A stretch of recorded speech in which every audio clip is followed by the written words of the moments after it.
The first thing you need to appeal a property tax assessment is that you need a copy of your tax assessment form before you can get started. These annual property tax assessment notices are formally known as the Georgia PT-306 form. To start the property tax appeal process, you need to visit your tax assessor's website or the Georgia Department of Revenue website and download a copy of Georgia's Standard Property Tax Appeal Form. This form is known as Georgia Form PT-311-A. In theory, the standard appeal form can be used in any county in Georgia.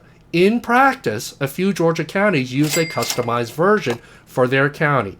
I always recommend using the customized forms for your county if they are available. In order to preserve your appeal rights, you must fill out and sign the one-page tax appeal form, the PT-311-A form, and then deliver it within 45 days of the print date of your assessment notice. By doing this, you are seeking a value reduction and a 3-year property tax freeze as you progress through the tax appeal process. You should know that some counties in Georgia allow for electronic filing of tax appeals. Electronic filing is not available in all Georgia counties. If you want to file electronically, you have to adapt the information from this video for electronic filing of your tax appeal. Filling out the basic tax appeal form is simple in Georgia. If you have your information together, it should take you no more than 10 to 15 minutes at most. The first thing you should do to fill out is the top portion of the form. It is the contact information section. It is pretty straightforward. Print your full name, preferred mailing address, preferred phone numbers, and active email address. During the progression of the appeal process, you will receive postal mail, emails, or phone calls. In the next section, you will want to check off the REAL box for real estate property appeals. The property ID number is your county's unique identifier for your parcel or property. This is very important to get right and listed on your assessment form. You could have your appeal disregarded if your tax assessor's office doesn't correctly identify which property your appeal form is for. In the property description field, I generally write the street address of the property being appealed to further support identifying the correct parcel or property. In the account number field, this is generally an optional field. I will write it in if it is provided on the assessment form. Otherwise, I leave it blank. Some counties list the account number on the assessment notice, some counties don't. It's generally not a big deal if you don't have the account number. Under grounds for appeal, I generally recommend checking 2 boxes, the value box and the uniformity box. Most people are contesting the value, but I recommend people check off the uniformity box on the off chance it becomes an issue later on in the appeal process. You want to preserve your right to make the uniformity argument if it is appropriate to your appeal later on. For most owners of single-family homes, you want to select the BOE option, the Board of Equalization. It is the free option. Under owner's value assertion, this is the dollar value you believe that your property should be assessed at. I can tell you from personal experience that I almost always get this number wrong and put too high a number in my effort to be fair, only to later regret it. I would later pull sales comps, do research, inspect the property, and realize I hurt my own efforts by writing a number that was too high. I hate it when that happens. I really do. And don't let this happen to you. Generally, the sales comps you are looking for are the prior year's sales comps. For example, 2024 property tax appeals will reference sales values from January 1, 2023 to December 31, 2023. You don't use any 2024 sales comps. Sales comps tend to skew high because most sold homes are cleaned up, repaired, updated, and retail-ready homes.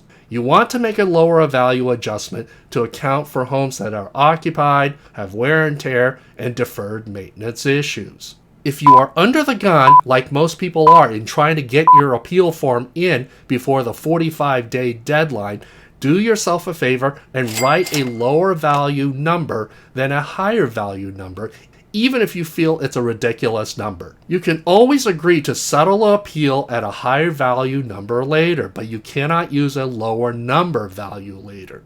Under property owner comments, you can see that there are only 2 lines to write comments. In every appeal I have ever filed, I have always had to include a separate page to address issues and factors that I wanted to bring attention to.